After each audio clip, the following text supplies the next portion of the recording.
Shock the system. Bulletcast for life.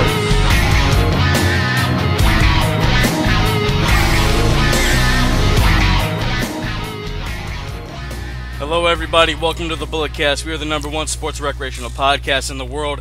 I am the greatest sports recreational podcaster in the world today, the Podfather. Just like Kyle O'Reilly, Bobby Fish, Roddy Strong, and Adam Cole, baby. This title reign is hashtag forever undisputed. For life, brother. Ladies and gentlemen, the Podfather is bringing you another lethal dose of that PEA, performance enhancing audio, with the Canadian Destroyer Brandon, creator of award-winning Under the Radar, Curveballs and Chair Shots, first ever Bulletcast champion. How's it going, man? It's going good. Back to school after spring break. That's why there's been no Under the Radar. We've been on spring break, but tomorrow Under the Radar will return. Full preview of all the lovely wrestling that's going to be going on this weekend. Yes, so much. I haven't seen you since we saw SCU. SCU? Yes. How'd you like those boys? Very nice. Very favorable rate. It was $30 to meet them, when it's like $75 to meet them at Starrcast. So I was very happy about that. Yes.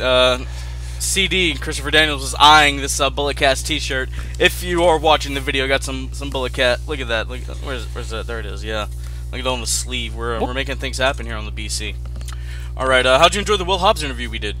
Great camera work. I mean, technically sound. The interview itself was fantastic, but the camera works.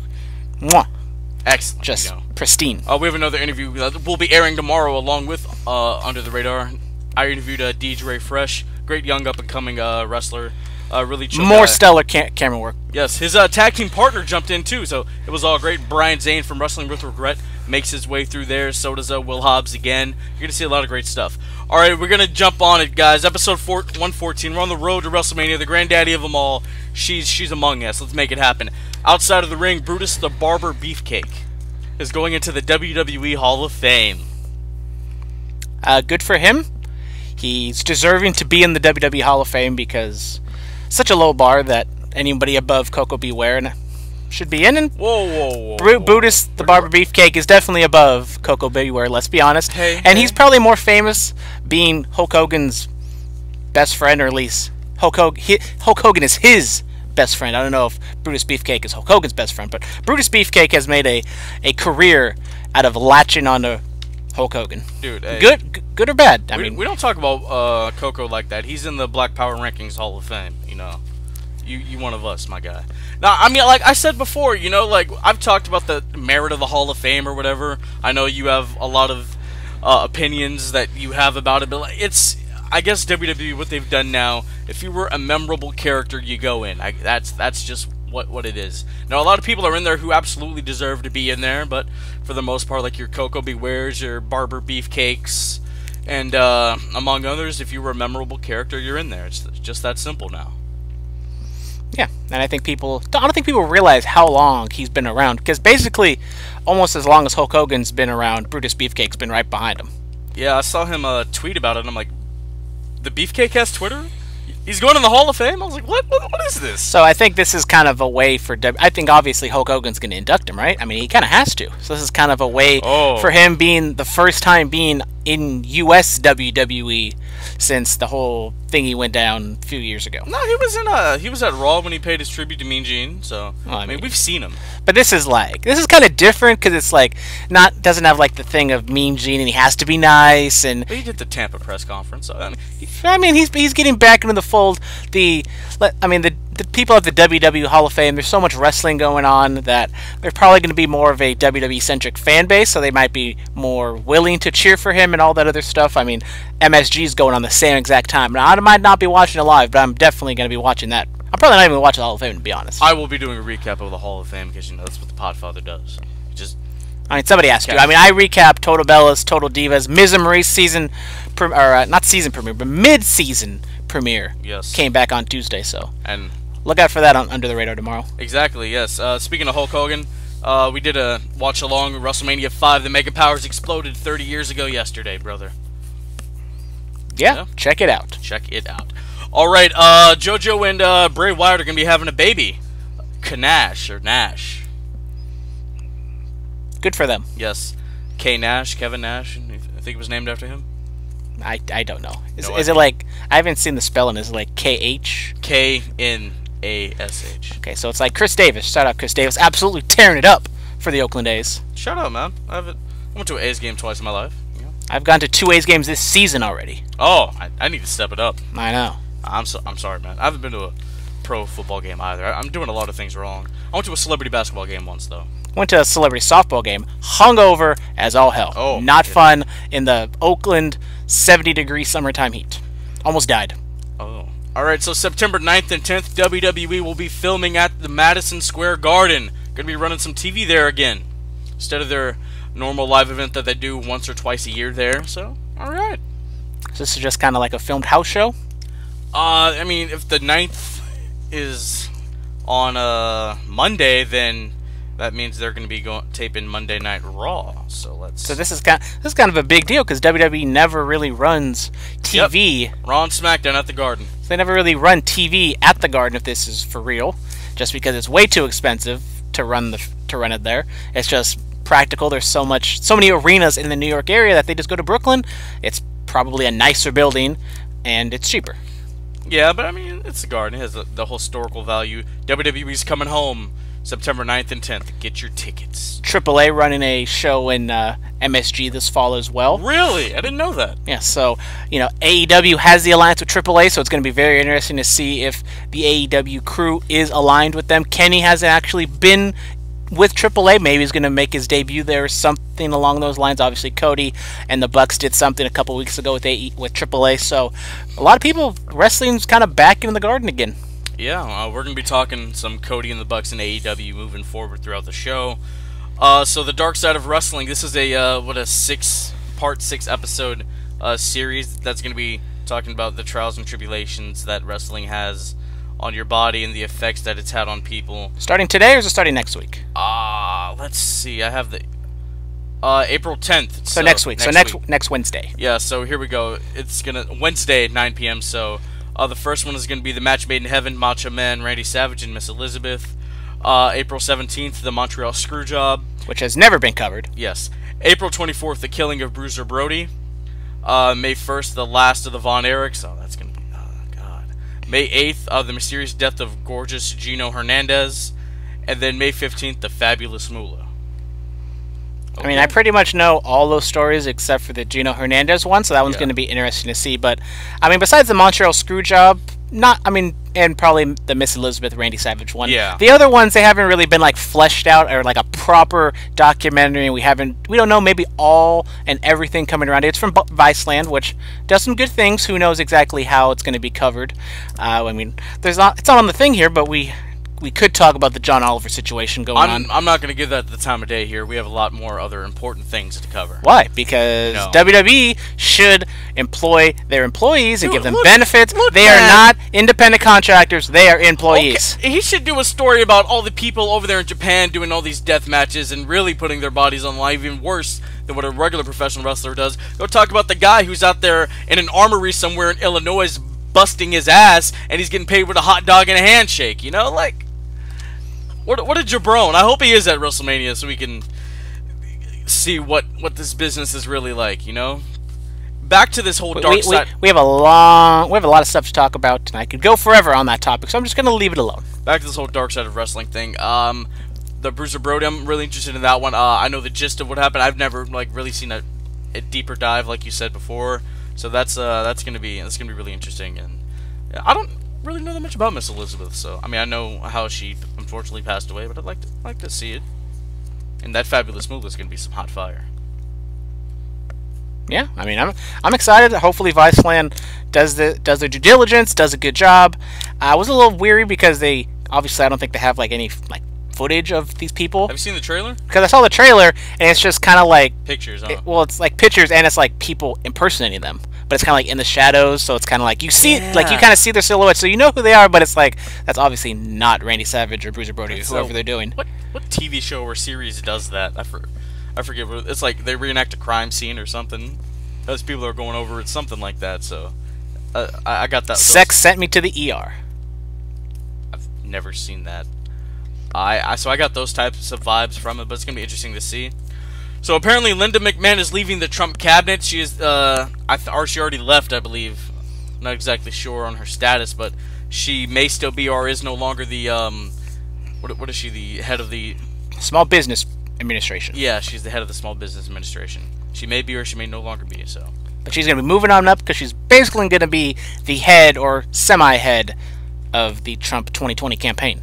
Oh, that's... So that's why she's moving. It's not like she had a falling out with Trump and saw the lights and she's like, no, I ain't doing this anymore. She's just going to try to reelect him. So that's good job, Linda. That's something interesting. Alright, so apparently $270 million were spent to fund the XFL. Apparently Vince did some digging, sold some money, or trade, or whatever. Sold a lot of stock. A lot of stock to make the XFL happen. And the AAF, which is kind of like the XFL, a new football league that started up this season, has kind of closed its operations, and this first season hasn't even been completed yet. Already? So that is kind of a good news / bad news situation with the XFL, because you can see, like, okay, there's not going to be as much competition as they thought it was going to be, so there's not two minor league football leagues going at it with each other, but then also just shows, like, okay, maybe it isn't sustainable for a minor league football season to happen during the springtime to go against the NFL if it's not like an actual minor league system with younger players. I mean, Johnny Football was signed to the AAF a few weeks ago. Now maybe he's a free agent, and if Johnny Football and maybe Colin Kaepernick or maybe some other kind of big time free agents, but there's honestly not a lot out there because Gronk, let's be honest, Gronk ain't gonna play for the XFL, so you never know. You get Johnny Football over to the XFL, and whatever their vision is, because it's not like the XFL of 15 years ago, it's going to be kind of like what the AAF is now. It's just a different type of football league. So, who knows what the XFL is going to hold?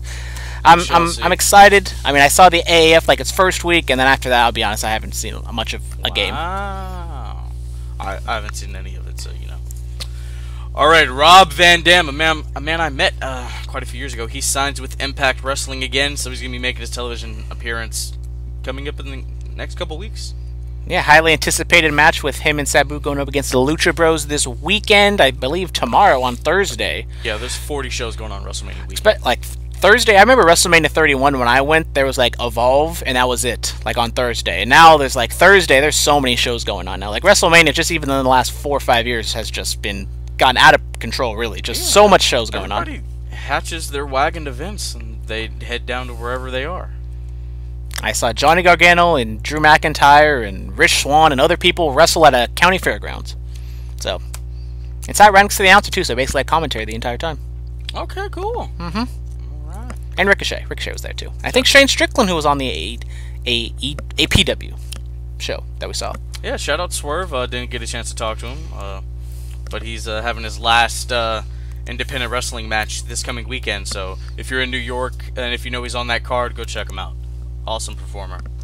Alright, so apparently Y2J is banned from WWE. Jericho expressed that he tried to get a couple of the WWE superstars on his podcast to promote Mania, and they just told him no.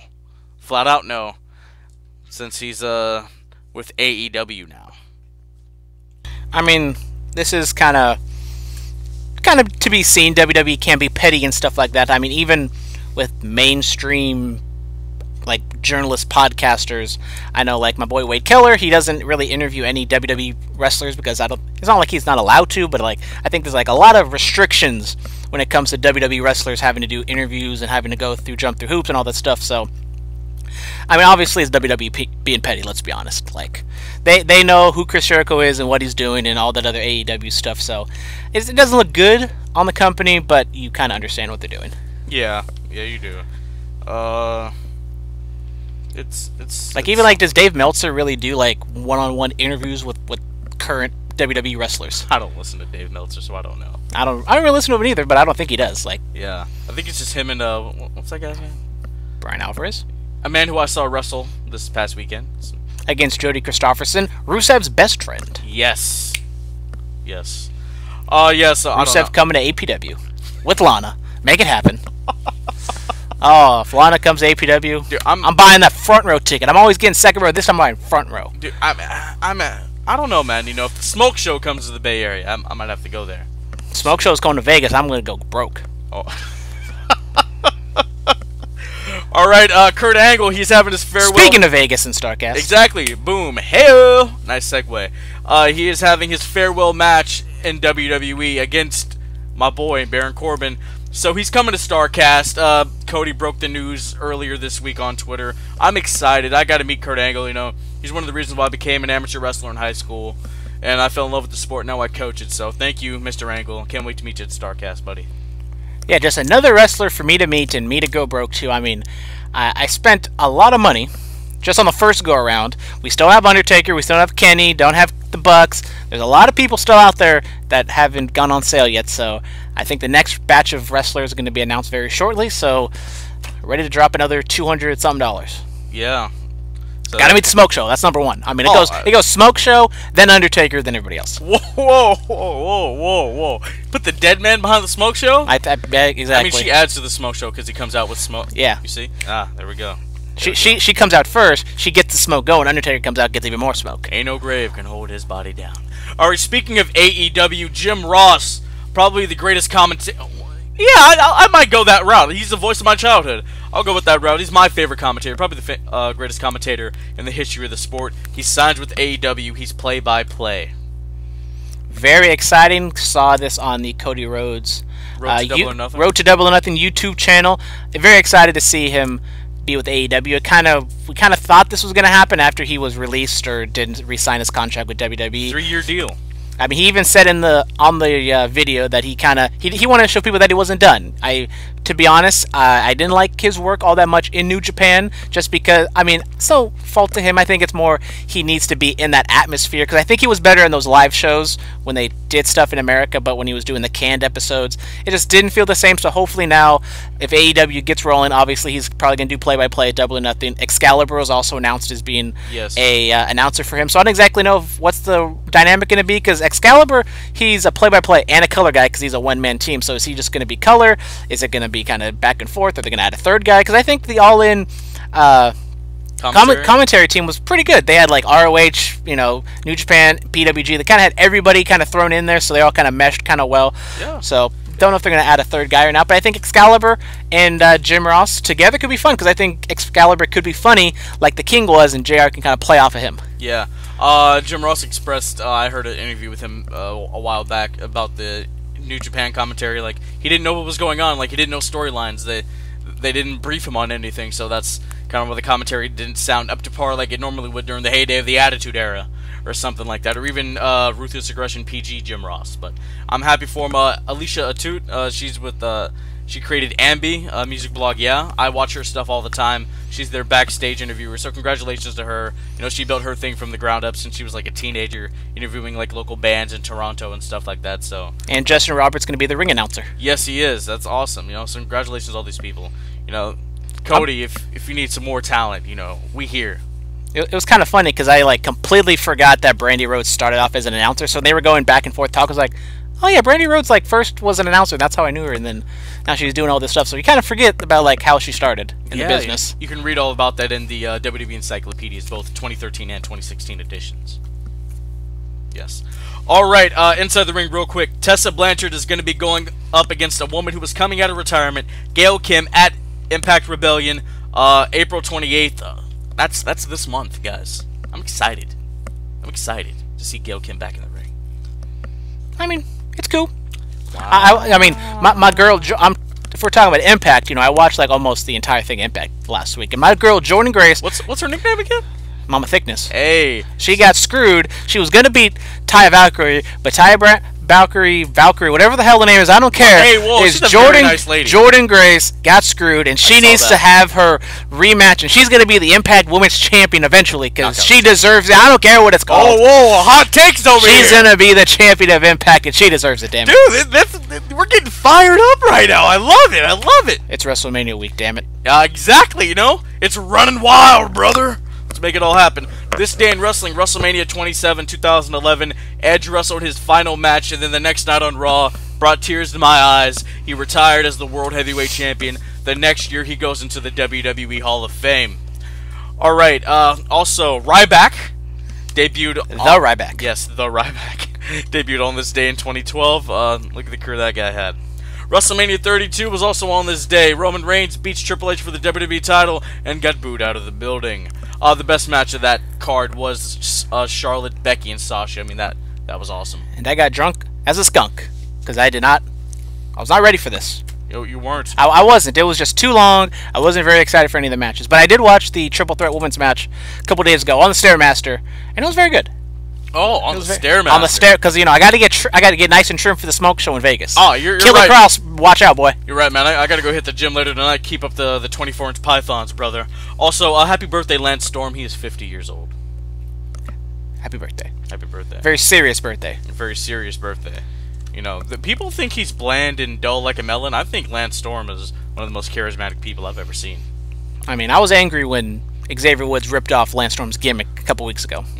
What did he do? He wanted to be serious for a second, but we all know Lance Storm is the only one that can get serious. Absolutely. For only 1 second. Alright, guys, fan mail time. We have a lot of non-wrestling related topics to discuss. As we like, especially on WrestleMania weekend, where there's all wrestling. We got to lighten the mood up a little bit. This first one is not light at all. Alright, so it comes from Blue Rhino. He's written us before. I've heard you guys mention here and there about the allegations against R. Kelly and Michael Jackson. What are your thoughts on the topic? You want to go first? I mean, what is there to say? I mean, R. Kelly did some things. Michael Jackson did some things. Allegedly. Is this where I give my take? But I think I know where you're going to go. I think you're going to go against R. Kelly and then maybe defend Michael Jackson. That's exactly what I'm going to do. Look, R. Kelly, I don't need to look into anything. Like he married a child when she was 15. We've had proof for like 20 years that he's been doing all this stuff. Alright, I don't see why he hasn't been locked up sooner. Michael Jackson, I did extensive research into that because I'm not just going to believe what I read or see on television. I'm not just going to assume somebody's a pedophile. Let me do my own research or whatever, alright? 12 FBI investigators ruled him not guilty. Macaulay Culkin has been strung out on drugs for years. He would have said something by now. And one of the But that's because Michael Jackson knew he's not going to touch the famous little boys, because if he did, they know he'd come after him. So he touched, the younger and the not famous ones, because they aren't going to say anything because he has more pull. I read excerpts of the book from some of his security guards. They never saw anything weird. Macaulay Culkin and Michael Jackson. I'm pretty sure there's been people that worked at Neverland said they saw some weird stuff. Yeah, they got a nice payday, Macaulay Culkin and Michael Jackson slept in the same bedroom, yes. The thing was 2 stories. It was like the size of my house. 1 bedroom. And then but don't you think it's weird that a grown man is sleeping in the same bedroom as a child? Can we at least get some ground there? That is strange. It's whatever, man. It's whatever that a grown man in his, 20s to 50s is sleeping in the same bedroom as a sub-teenager child.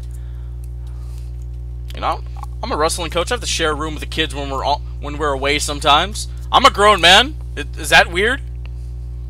Not when there's, as you said, 20 different rooms. I'm just a grown man. Is it weird? Not in that situation, but that's not the situation Michael Jackson is in. Look, that's out of necessity. You need to sleep in the same bed because there's only so much space, but when you have We didn't sleep in the same bed.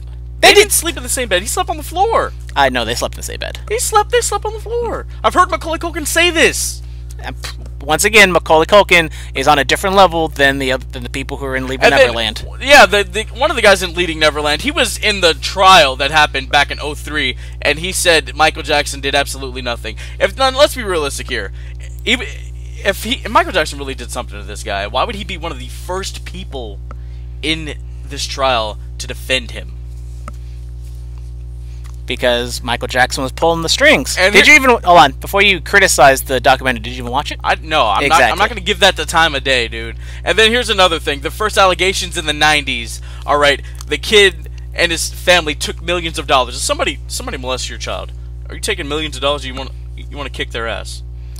Well, if you're a little family going up against big old Michael Jackson, and Michael Jackson can sue you until the cows come home to where you're crippled in debt, even though Michael Jackson might be found guilty, and there's a jury who in the 90s, even today, it's going to be hard to find a super clean jury who's going to be bipartisan and not know who Michael Jackson is and not take that into account. So, yes, it doesn't look good, but that doesn't mean that he's not guilty. You didn't answer the question. If somebody rapes your kid, are you going to take the millions of dollars, or do you want to see them go to jail? I mean, I would fight. I'd be honest, I would fight and want to see that guy get thrown in jail. I want to see him get the chair. But is that going to change anything? Is that going to change anything to where he didn't get? Here's the best part. A few days and weeks after Michael Jackson died, he admitted nothing happened, and then his family got a whole bunch of bad karma from that. His mom's now, they had to give all the money back. His mom's on welfare and food stamps. His father died from a heart attack. You know, so I'm just saying, man. I'm just saying, we're targeting all these, you know, I mean, look, the reason why R. Kelly, Michael Jackson were in the spotlight, because they're black. That's the bottom line. Why aren't we going after Elvis? Why aren't we going after Jerry Lee Lewis, huh? Why aren't we going after FDR, who married his 15-year-old cousin? What about Harvey Weinstein? Yeah, like, and then the father from that one TV show, Seventh Heaven, he admitted that he exposed himself to underage girls, and, you know, it was bad. Bill Cosby, as soon as he announced he wanted to buy NBC, a major network, all these allegations from 30 years ago just crawl up. I'm just saying, as soon as a black man wanted to have power of a very popular, powerful network, thrown in jail. That's all I'm saying. But does that mean he didn't do it? Look, I haven't done my research there. Did OJ do it? We don't know. The glove didn't fit. You must have quit. I don't know. All right. I haven't done diving in the OJ and the Bill Cosby thing. All right. I haven't. Moving on. God, you got me fired up. It's gonna be like a 2-hour podcast. Yeah, like we need to have the bullet cast red and black. You need to go handle that. While I'm gonna stick over here with the original. All right. White Knight 97. Do you? That's inappropriate. I'm not even gonna read that. Can I at least see the question? Okay, I'll read it. Yes. Do you think Charlotte is used to being handcuffed? You should ask Andrade that. Oh, okay. That's why I didn't want to go there. All right, Nigerian Prince Philip. What are your thoughts on the death of Nipsey Hussle? Why is it just you? You know, I actually listen to Nipsey. Do you listen to Nipsey Hussle? Dude, I listen to Nipsey Hussle. What's your favorite Nipsey Hussle song? I can't say it. I don't give a bleep. You know, honestly, I don't give a bleep. I don't give a. Do you mean rap N-word? Because that is one of his songs off his album Victory Lap. No, I mean, look, honestly, what I think about it, it's unfortunate. I mean, this man, he did live a gang-affiliated life for quite some time, but he turned his life around. He was doing good in his hood. You could say it's gang-related, but we're gonna go on a long tailspin if I get into the whole bigger picture here in his documentary on Dr. Sebi and all this other stuff, and then how Left Eye from TLC, popular girl group in the 90s, she met Dr. Sebi in Honduras. The next day she dies in a car accident. Dr. Sebi's held in police custody, just dies miraculously. And Dr. Sebi was a holistic doctor who went on trial in the 80s and proved to a court that he cured AIDS for 13 people. He had the cures for AIDS and cancer. He had all this stuff. Nipsey Hussle announced that he was going to make this documentary, then now he's dead. Now Nick Cannon said he's going to finish the documentary. Nick, I wouldn't have mentioned that personally, publicly. I'd just wipe it under the rug, you know, do it quietly, you know. What are your thoughts on Nipsey Hussle's death? I mean, R.I.P. Nipsey. I was very sad when I saw that he got shot 6 times. Like, oh god, this is not going to turn out well. And then, unfortunately, an hour or two later, the news came out that he died. I was very sad. I mean, I've been listening to his music, you know, the entire week, just paying tribute. It was sad because I just kind of found out about him when his Victory Lap album dropped, and I really enjoyed it. I mean, it's West Coast LA rap. I really love that kind of stuff. I was sad to see him go, yeah, and you know, even more in the LA community where he's doing so much great things. He had a wife. He had 2 kids. I mean, I just saw the GQ thing that he did with his wife, Laura London, popular actress, and I just saw that. And then, like, a few days later, he's just gone. Like, that's crazy. It's unbelievable. RP Nipsey Hussle. You'll be missed. You're up there with Pac, my brother. Alright, I think we got one last one real quick. Is it for my boy Hootie Who? Did Hootie Who even write us? Man, Hootie, you on a streak. He's slipping. He was. Jack of all trades, what's your favorite... Or she, I don't know who it is. I don't want to discriminate. Jack of all trades, what's your favorite WWE Hall of Fame speech or ceremony? I mean, Mr. T, duh. I could say Razor because it was quick and simple to the point. No, but seriously, speeches, I enjoyed Dudley's, I enjoyed Mark Henry. Kurt Angle's was cool. Ceremony, I think my favorite one of all time is the 2012 ceremony. You know, the Horsemen went in there. Barry Windham, I think he became the first son of a Hall of Famer to become a Hall of Famer or something like that. Edge went in, and his speech was heartfelt, and you got to see like Tessa Blanchard and Charlotte in the crowd before they would become who they are today. So it just had a lot of stuff in there, and it was great. It was cool. Favorite speech though, I think I will have to go Bobby Heenan, 2004. Before his sickness got a whole lot worse, he was up there, just giving like a 20-minute monologue, and it was great, man. So yeah. Yeah, I mean, I don't remember a whole lot about the Hall of Fames and speeches individually. So, I mean, 2015 was the one I went to. I thought it was good. I thought Medusa had a very shockingly good speech, but You've been to the Hall of Fame? I was in the Hall of Fame mistakenly, I'll be honest. After I went to the Hall of Fame once, I would not recommend going to the Hall of Fame ever again. It's just... You saw Medusa? Yeah, Medusa was there. She probably had the best speech of the night. Okay. The Lanny Poffo one for Randy Savage was very emotional. That was probably the best. That was probably like the best one. I mean, I don't know. I mean, I don't exactly remember every single speech off the top of my head. So shout out Medusa. She responded to us on Instagram once. So yeah, shout out. All right, Mania Madness. It's the finals. Last week I was heartbroken because the greatest wrestling match of all time got dropped out. In your opinion? A lot of people's opinions. My boys in Connecticut and Jersey, they understand. So we are in the finals, the week of WrestleMania. So it is apropos that we are at this point. As you said, WrestleMania 26's Undertaker and Shawn Michaels match beat out WrestleMania 25's Undertaker-Shawn Michaels match. So we have WrestleMania 26 going up against maybe the most famous WrestleMania match of all time, WrestleMania 3 with Savage and Steamboat. We put the poll out there, and it's 50-50. People can't decide. It's a tough one. So we're here to break the tie. You say you love 25. How much do you love 26 compared to one of the greatest mythical WrestleMania matches of all time? Mythical? That thing was amazing. You know, watch along of that match, which is the 10-year anniversary on Friday, is dropping. Just so you know. Anyways, you have to pick WrestleMania 26, WrestleMania 3. Which do you think is the better match? WrestleMania 3? Oh, is that the Savage and Steamboat? Oh, so he doesn't even listen to what I say, people. I'm still fired up over all these topics, man. Sorry. We went off on like a 5-minute tirade about Michael Jackson and R. Kelly, which just like the John Oliver thing, I'm just gonna leave it alone. Nobody cares about John Oliver. You can go fall in the lake for all I care. I don't know, man. WrestleMania 3, that match was so ahead of its time. You know. I will start. I will go with WrestleMania 3. You said it's way ahead of its time. Yes, maybe it was mapped out move for move, but still, technically speaking, it was a fantastic match, fantastic story, and it's been held in such high regards all these years later. 32 years later, it's still one of the best WrestleMania matches of all time, move for move. It has a story behind it. It has the legacy behind it, and I'm going to go with WrestleMania 3, Savage and Steamboat, just for it being technically great as well as storyline great. Because you can have one or the other, but when you have two, it's something special. You know what, man? 26 also has a fantastic story attached to it as well. I love Shawn. I love him to death, but I gotta go with 3. I just have to. WrestleMania 3, you ran the gauntlet with that match of Steamboat and Savage. Congratulations, you won the finals. Whoop, woo! Taker and Michaels should have been. 25 should have been there. But next year, if we're still here next year, I've already kind of decided what I want to do. Oh. We kind of had like the best WrestleMania match of all time, so this is kind of like the main NCAA tournament. But I think next year we might go to the NIT. We're going to go to that next level down. We might go to like the most underrated WrestleMania match of all time. So maybe not all. We're not going to talk about 5-star matches and 4.5, 4 3/4 star matches. We're going to go that next tier down on those, 2 3/4, 3.5 star matches that maybe don't get as much love as they should because they were just really great and maybe they were kind of lumped together in a very long, tiresome WrestleMania card.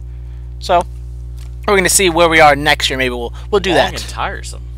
By the way, Triple H was on the State of Combat podcast this week, and he even alluded to how long WrestleMania is. He said he's going to have to get the people 80,000 5-hour energies during the second half of the show. It's going to be a long one. All right, Raw recap. I have basically everything that happened on Raw, but we can pick and choose if you want. Pretty much everything. We can maybe just talk about it on WrestleMania. Maybe instead of that, we just jump right into predictions, and then we can individually talk about the builds and everything. Because basically every single thing on Raw and SmackDown had to do with all these matches. Okay, all right. Let's just jump into it. I mean, we're already a half hour in. I'm pretty sure we're going to talk more than a half hour about every one of these matches. So, all right, let's get to the NXT Takeover predictions first. And what is on the line, Philip? Takeover New York, ladies and gentlemen. For the first time since the Royal Rumble, this is on the line. The Bullet Cast Championship. Look, I've never beat him at I am the NXT guy. I am undefeated, whatever it's been, like 3-0, 4-0. Every single NXT that we have put a defense on, I have come out the champion because I watch every single NXT. And even though most of the time I come out NXT? Not every single episode, do you? Exactly. I saw Adam Cole win the 5-way. So I'm more excited for this than any other show on WrestleMania weekend. It has been a fantastic build. Yes, Tommaso Ciampa should be on this card, but unfortunately he did not. WWE PC put out a fantastic first part of a two-part series of him going to the Performance Center. They don't actually show the speech, but Triple H was very emotional. Introduced Tommaso Ciampa. Then we go to Birmingham, where Tommaso Ciampa talks about his kid, how they tried in vitro in the first time. Generated a child. I mean, that's just how great of a character he is, because you can just not see him with a loving family. And this was kind of kayfabe breaking because he talked about how his wife unfortunately had a miscarriage the first time. They're almost going to announce it, but then unfortunately she had the miscarriage. But then one last time they tried it, and then they had their miracle baby, and then we see the baby today, and it's very heartfelt, and kayfabe goes thrown out the window in this video. But the WWE PC channel on YouTube, very kayfabe breaking, but fantastic job that they do over there. Yeah, I've seen a couple of their videos. I saw Casey Catanzaro. She watched Ricochet at Fastlane. Her reactions, that was cool. All right, so yes, you say you're like the Charlotte to my, you're the Sasha to my Charlotte. You're like the Batista to my Hunter, man. You always got my number. When it comes to NXT. Yeah, when it comes to NXT, you always got my number.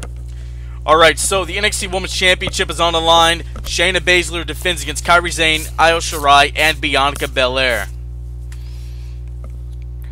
So, I guess I'll go first. Yeah, you're the NXT I'm not exactly sure. I mean, this is obviously before the latest episode of NXT TV. Probably not a lot going to happen in terms of changing the way I think about these matches. Usually every single NXT match on these TakeOver shows, I'm not exactly sure because I can see whichever way they can go, especially this one.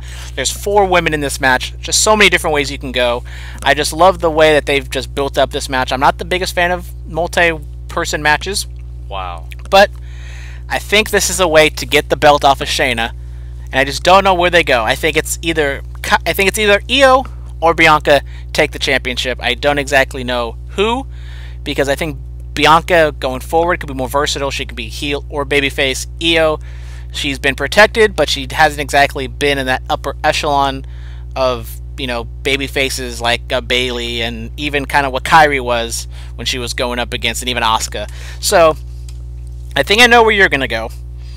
I might be playing safe. Really? But I'm going to go with Bianca to take it. Okay. I'm going to go with Bianca Belair.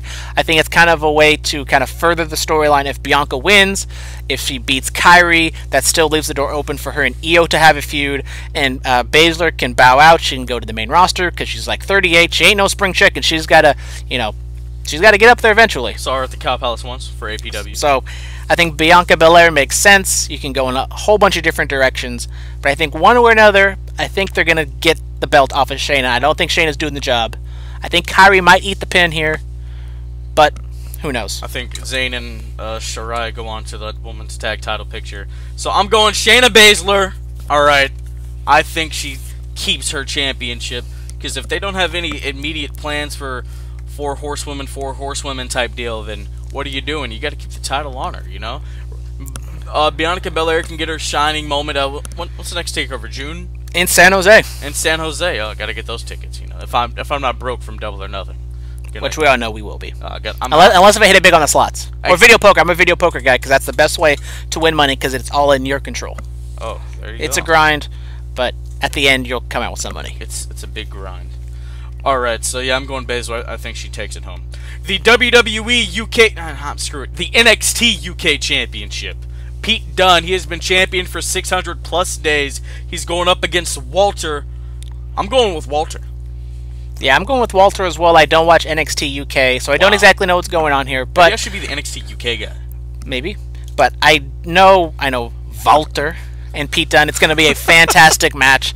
I mean, maybe the best match of the show, best match of the whole weekend. I know, watching Cultaholic and Wrestle Talk, the UK guys over there, I think they're more hyped on this because they know who they are. They've been and seen them in Progress and Rev Pro or whatever those promotions are over ICW. there. So, I mean, I'm hyped for this match being from North America. I think the people over in the UK, probably going to be tons of UK wrestling fans over there, so it's going to be a super hot match. I just think Pete Dunne's had it forever. Walter, I don't know if I should be saying it that way or the American way, but anyways, I think Walter just winning the championship makes sense. He's just got onto the scene, protecting him, and Pete Dunne has just been the unstoppable champion for so long. He finally has someone he can go up against, and he's going to get defeated. And Walter squashes him, bro. That could be a possibility, because I just think Pete Dunne has been so unstoppable lately that he's going to finally have somebody that he can go up against, and he can be, the underdog babyface that he could be. I thought Joe Coffey was going to take it. I'm not going to lie. So, we're both going with Walter. I'm not going to say this is a lock, but I'm pretty confident in this pick. All right. The NXT North American Championship, the Velveteen Dream. He defends against the King of Bros, Matt Riddle. Who are you going with? I'm going with Dream. What? I'm going with Dream. Why? Because I haven't picked Dream in forever. You've been such a Matt Riddle guy lately. I love Matt Riddle. I think I wouldn't be shocked if he wins. Like, as I said, this match I can go either way, because you can go, Velveteen Dream goes to the main roster. Velveteen Dream can go up and he can face Adam Cole or Johnny Gargano for the championship, because he can play heel or babyface. But I think they've been hot-shotting the championship recently. I mean, Gargano won it at Royal Rumble, then Velveteen Dream won it. So, in the span of whatever it's been, 4 months, you're going to have 3 champions. I just don't see NXT doing that. And I think Riddle going up to maybe face for the NXT championship, he could do a babyface matchup with Gargano or Cole or whatever it is. But I just think keep it on Velveteen Dream for now. Maybe a screwy finish or something. Maybe we get to San Jose, we can have a rematch, and then that's where Riddle wins. But I think here, Velveteen Dream wins it. And if you haven't seen last week's episode where Velveteen Dream came out with smoke all over the place in a velvet chair, it was amazing. One of the best things I've seen Velveteen Dream do. Like, that was like vintage Velveteen Dream, just him being Prince to the nth degree. Yeah. So, I mean, I've been... Quick tangent about the Velveteen Dream. I've been watching that 2015 season of Tough Enough over again, and I was shocked when he was eliminated, by the way. I voted for him. I thought he should have won.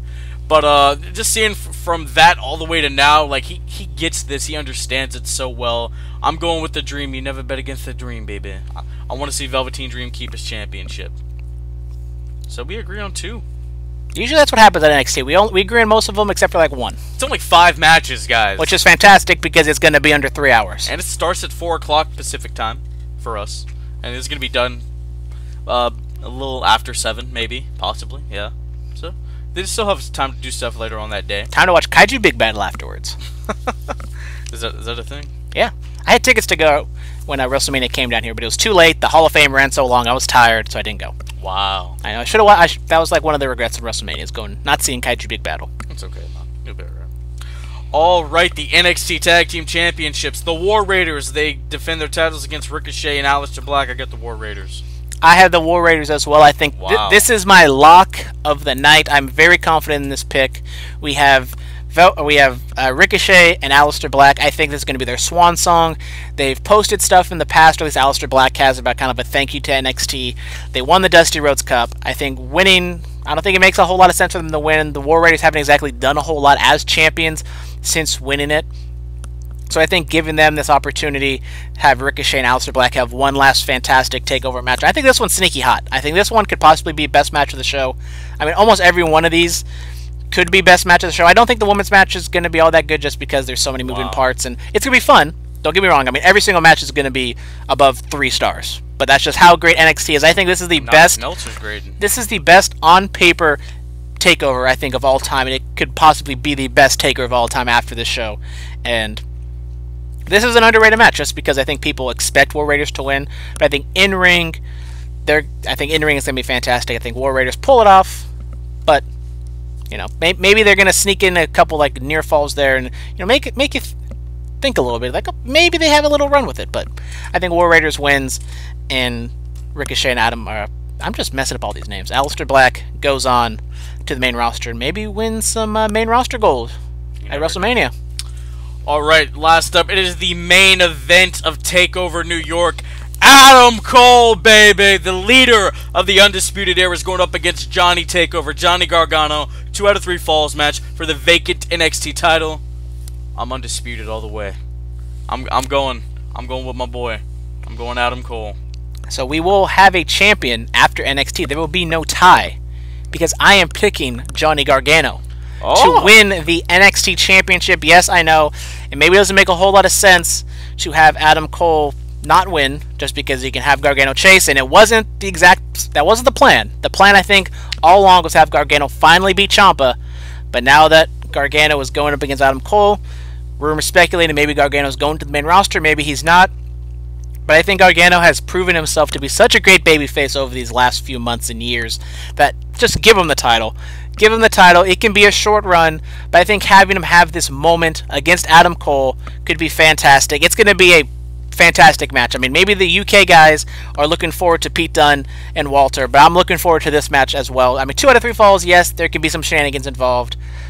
They did have the door open to some Undisputed Era shenanigans, but I think Johnny Gargano is going to pull it out, and he's going to be the new NXT champion. And I will be the new Bullet Cast champion. No, you're not. Adam Cole's winning this. He's about to become the first ever man to become a Triple Crown Grand Slam winner in NXT. That's just what's happening this weekend. But it's not WWE to where they like those, analytical things. I mean, I follow Adam Cole on Instagram. He's mentioned this numerous times.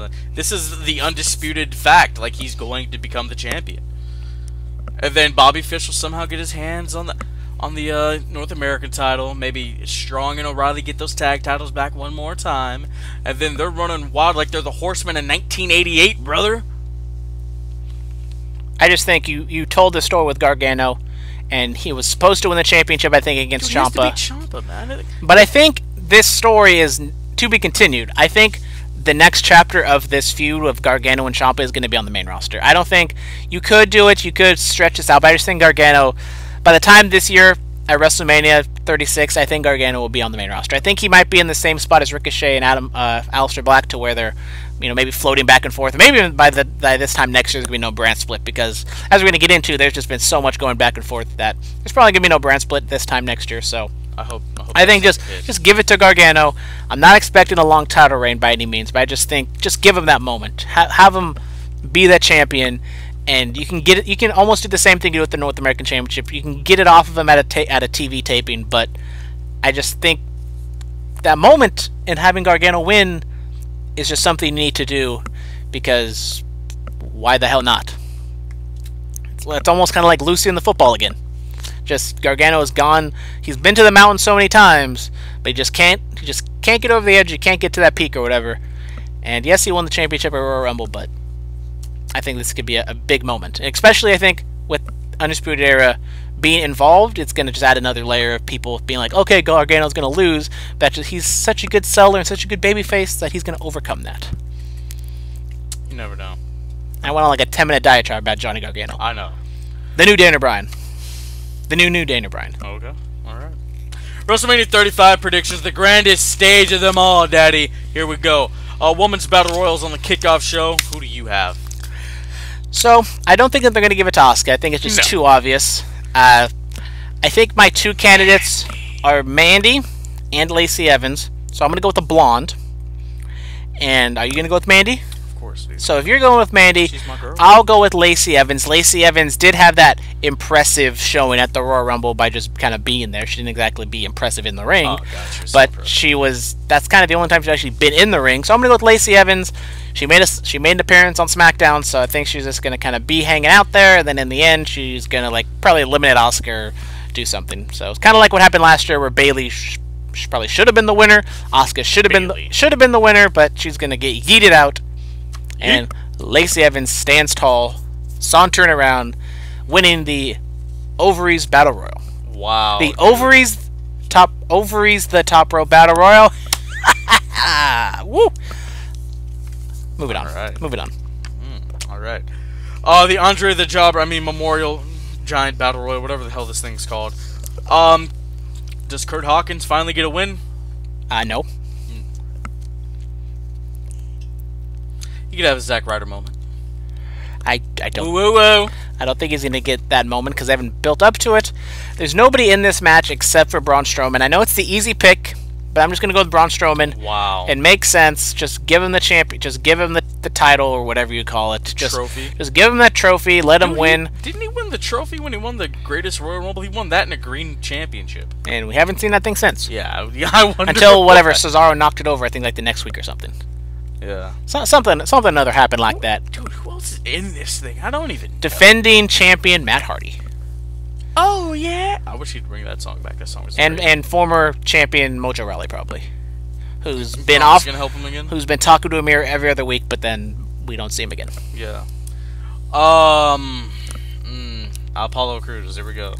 I'll just pick a name. Jesus. Why no Braun Strowman? Do you think that's just too easy that they're gonna go somewhere else? Yeah, that's just too easy, bro. All right. It's too easy.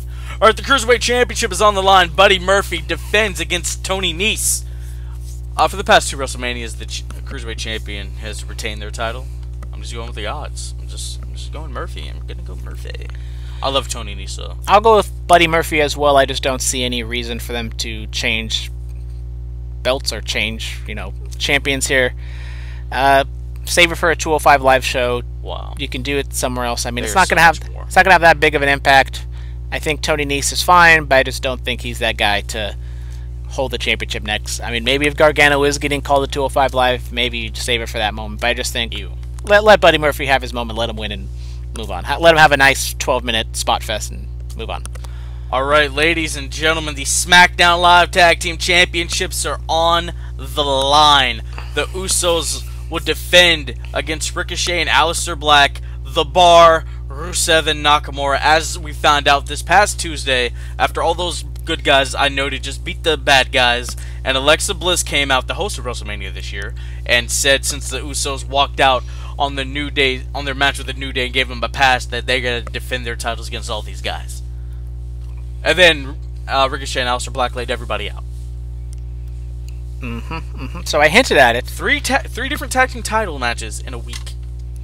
I hinted at it that maybe Ricochet and Aleister Black will walk away with some silver, or gold, or silver, whatever you want to call it. Silverware. But I think I'll go with them to win. Wow. I will go with Aleister Black and Ricochet to win.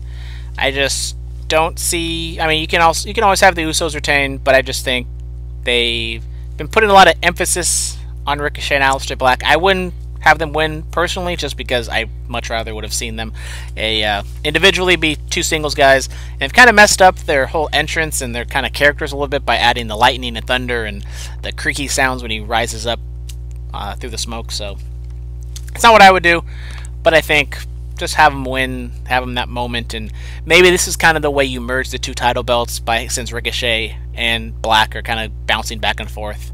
I think if they are trying to merge the brands together, I think this is kind of a nice first step to have them mend the tag team championships.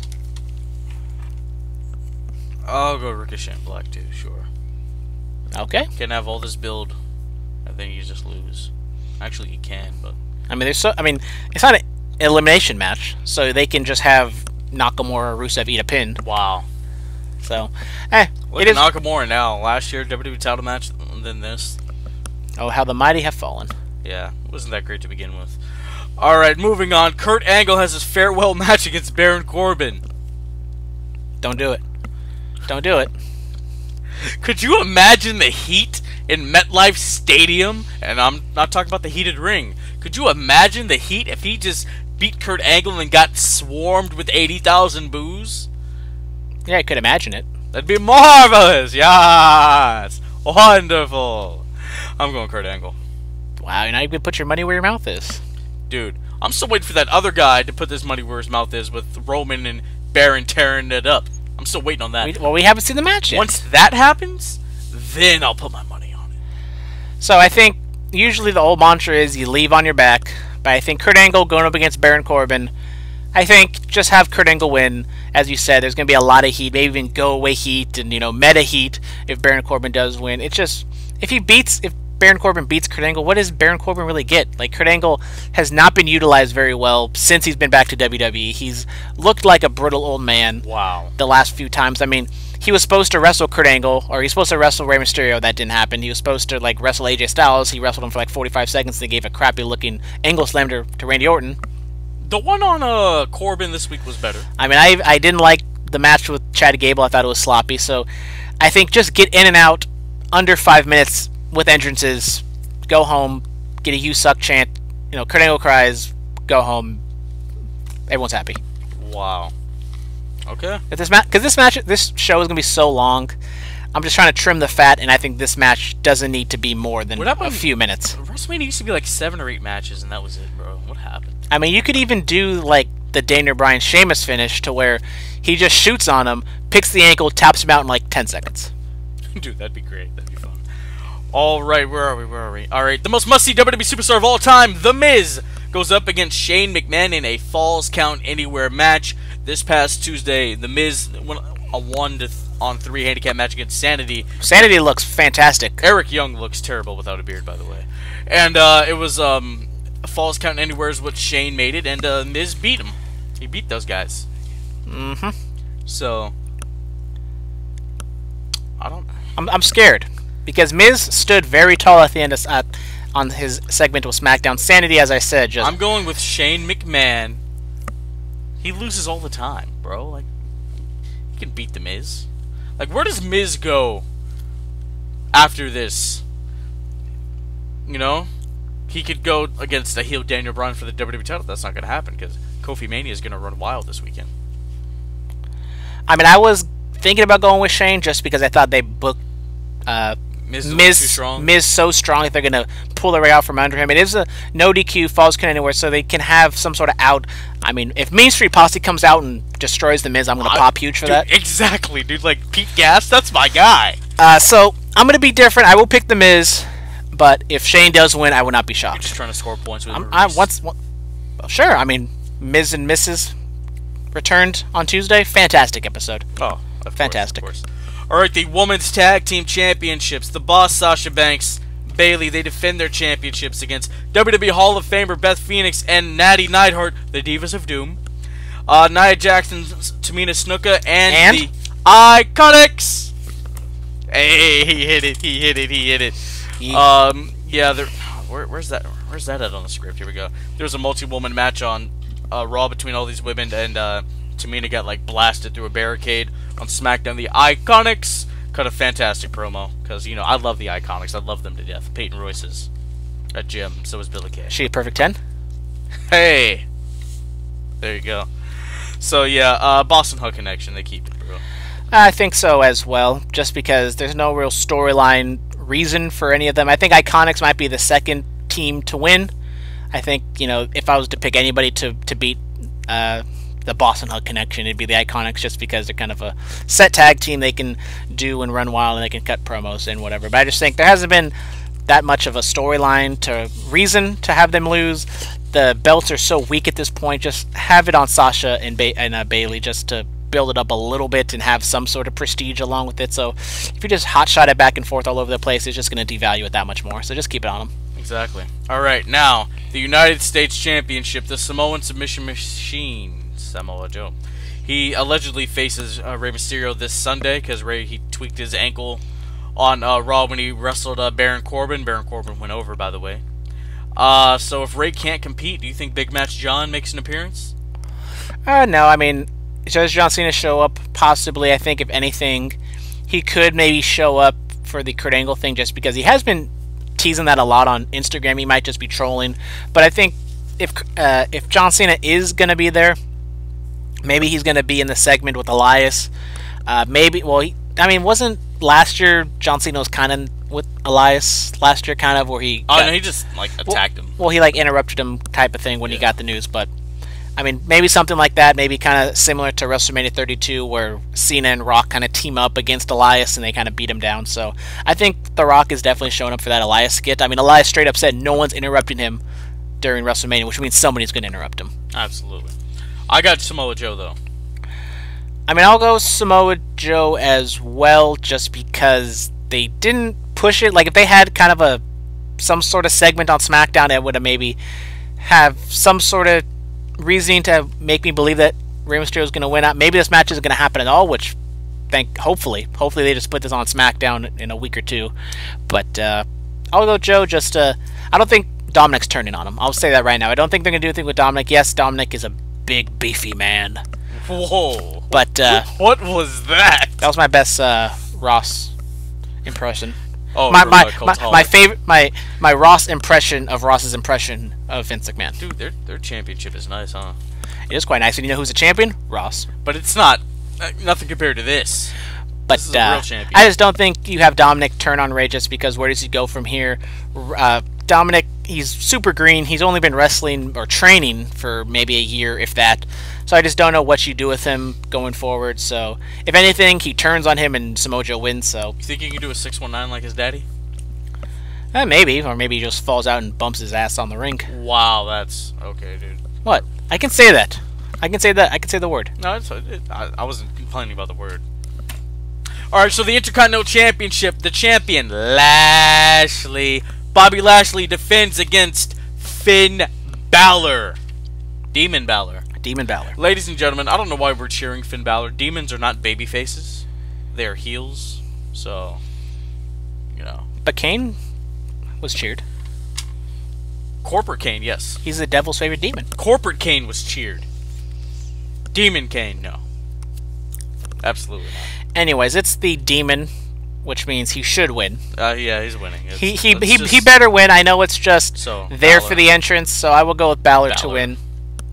I thought the segment on Raw was kind of awkward, just him like yelling at the camera and like opening his mouth and doing it was weird. Better than that pumpkin one when he was supposed to wrestle Bray Wyatt or Sister Abigail. I mean, the first promo that he did with the demon when he faced Seth, when he was like full suit and it was like white background and he was like changing back and forth, I thought that was fantastic. Like that was kind of the perfect way to use the demon, kind of introduce him. And then this whatchamacallit, in this program, there's no real reason for the demon even coming out. It's just like, oh, it's WrestleMania, I'm gonna be the demon because Finn's fed up with all the shenanigans of Lashley and Leo Rush, and sometimes when you're fed up, your demons come out. That's just what it is. Yeah, but I just think... You never saw think... Buffy the Vampire Slayer? Unfortunately, I have not. Wow, that is one of the gems of the 90s. But I feel like, I mean, people are saying like, oh, why didn't he bring it out for Brock Lesnar? Oh, because he was going to lose against Brock Lesnar. So I think it's kind of, it's almost like the Triple H retirement thing. It's kind of foreshadowing that he's definitely going to win. So we don't know that. We don't know that. So you're going to pick Batista? Sure. I'll take that easy W. I didn't say that. But anyways, I mean, the entrance will be cool. It'll be fun. Hopefully it doesn't rain so his paint gets peeled off. But yeah, they have something covering to bring up there. Well, we won't cover the ramp. Yeah. Speaking of Batista and Triple H, here we go. The game Triple H puts his career on the line in MetLife Stadium. Once again, he'd put it on the line in that same venue years ago against Brock Lesnar, but this time he's going up against Big Bad Dave Batista. The animal, the guy that walks alone. Not to be confused with the Big Bad Booty Daddy. Oh, Hunter's going over, Jordan bro. Grace's daddy. He's going in the Hall of Fame the night before. It just makes sense for him to go over. Yeah, actually, what? Last person who went into the Hall of Fame and then wrestled the next night was Flair, and he lost. I'm a wrestling historian. But I think I'm gonna go Hunter. I will go with Hunter as well. The Dave Batista promo, or lack thereof promo on Raw, I thought was good. Maybe it's fantastic. Maybe it's kind of a sign of Batista not learning his lines, maybe being a little shaky out there in front of the live audience.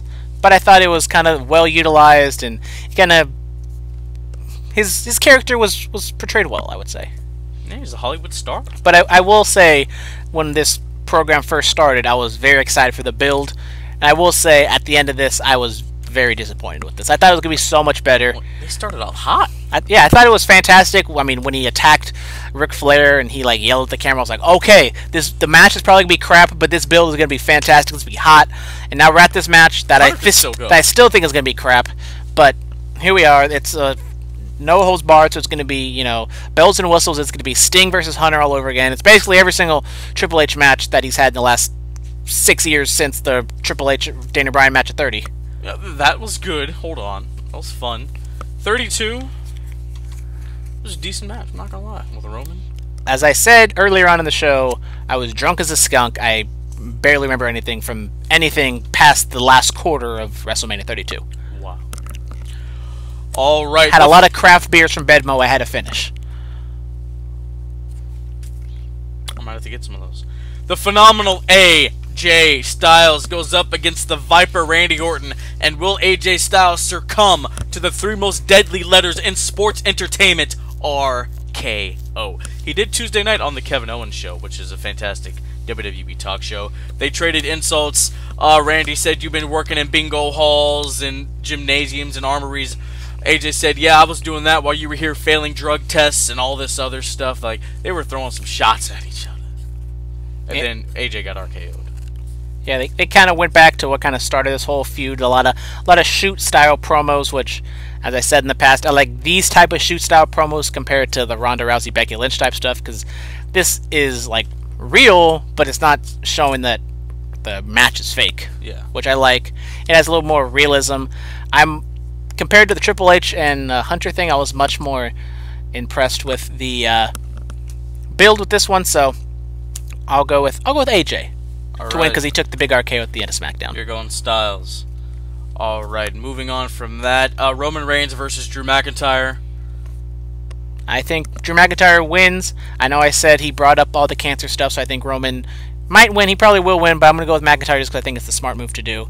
And I think McIntyre has been fantastic on this entire build of WrestleMania. All right. The Universal Championship, Brock Lesnar goes up against Seth Rollins. I think Brock takes it home, just plain and simple. Well, I will go with Seth Rollins, plain and simple, because I think it's time to get Brock Lesnar off that championship. I just think hit the reset button, and also built with the McIntyre thing, having Roman kind of on the side, not being overshadowing this whole Seth Rollins Universal Championship thing. So I'll go Seth. Oh, wow. All right, ladies and gentlemen, the WWE Championship, the new Daniel Bryan defends his Hemp Championship against Kofi Kingston. Kofi Mania is running wild, brother. I will go with Kofi. That's the segment at the end of SmackDown I thought was fantastic. Yes, Big E and Xavier were kind of clowns, but I thought Kofi was just struck the perfect chord. They dropped all this Vince McMahon BS and just kind of went straight forward. And yes, structurally it wasn't the most sound storyline just because of all the inconsistencies, but I think when it came down to it, they struck the right chord and they got a hot ending to SmackDown. All right. It is the main event of WrestleMania, first time ever for the women. As we learned on Monday Night Raw, that fire segment, by the way, with the whole getting arrested and then Ronda's head outside of the door and Charlotte just smashing it with her knee, that was all great. That was a little corny, but we're getting told to wrap it up, so I'll just say meh. All right, winner take all. The baddest woman on the planet, Ronda Rousey, defends the Raw Women's Championship. The Queen, Charlotte Flair, defends the SmackDown Women's Championship. And the man, Becky Lynch, is trying to defend everything she's been saying for the past 6 months. It's got to be Becky. It's got to be Becky. Becky's got to win. And you teased it last week. So you think Seth Rollins is losing? He looks strong on Raw, yeah. So okay. So I'm going to go with Becky just because it's the right thing to do. I have all the baby faces in the main championships winning for the most part. So we're going to have to see. That's kind of also the reason why I picked Drew, is just because I have so many baby faces winning. You need to have one strong heel win. I think that Drew McIntyre one is kind of the one to go for. Superstar Spotlight, I don't have one at the moment. Do you? Not really. It's kind of too early to call because there's so much good wrestling going on right now. Yes. All right, promo pick of the week. Brandon, take it away. So this one, we have Kurt Angle and Brock Lesnar leading up to their WrestleMania 19 main event. And this actually took place in the SAP Center, formerly known as the HP Pavilion, in San Jose. So a little local tie here. It is March 23rd, 2003. And Kurt Angle goes backstage to confront Brock Lesnar in the locker room. Just kind of them going back and forth. Very serious talk about how they're going to... it was very kind of meta in that they're going to have the best match of all time, blah, blah, blah, blah. But they were very serious, very sports-like, and just kind of fitting with Kurt Angle's last match and Brock Lesnar also in this year's WrestleMania to kind of mend it all together and tie some knots and have... obviously in the ring-wise it's remembered, but I think promo-wise it should be remembered as well. Yes. All right, close match pick of the week. CM Punk defends the WWE Championship against Chris Jericho, WrestleMania 28, April 1st, 2012. The story was CM Punk, he's straight edge. Jericho brought up the past about Punk's family, dealing with substance and alcohol abuse. The last 2 to 3 minutes of that match was awesome. That was fun. Jericho taps out to the Anaconda Vice. What do you think? I mean, I love the match. I know Chris Jericho kind of said that he didn't like it all that much. So maybe that's just kind of a thing of the wrestler being a little overcritical of his match, not liking it as much as the fans do. I mean, I liked it. Not saying it was like the best match of all time, but I thought it was good for what it was, and I would say it stole the show because obviously the Rock and Cena match was fantastic, but this match was good for what it was, and maybe it'll be in the overlooked tournament next year. Yeah, WrestleMania 18 and 28. Jericho's in the WWE title match. 38. Does he make it a trifecta? That's if AEW folds in 3 years. We shall see. All right, ladies and gentlemen, follow us on Twitter at Bulletcast, Instagram The Bulletcast, YouTube channel The Bulletcast. Email us bulletcast2 in the number 2 suite swet@gmail.com. We're on 99.9 FM KW in Watsonville every Friday night, 9 to 10 p.m. iTunes, SoundCloud, Stitcher, TuneIn. What else are we on? iHeartRadio, Google Play. We're on all those platforms. Check out the Will Hobbs interview. We got more content coming all throughout this week. Under the Radar's coming up. I got the D-Fresh interview coming out there. WrestleMania 25 watch along that we did. A lot of stuff's coming out there. NXT Takeover analysis. Brandon and I, we're back together for the WrestleMania instant analysis. Jesus, I can't talk. Thank you, ladies and gentlemen, so much for listening to us. We're on the road to WrestleMania. Enjoy all the festivities. Don't drink too much. Have a nice day.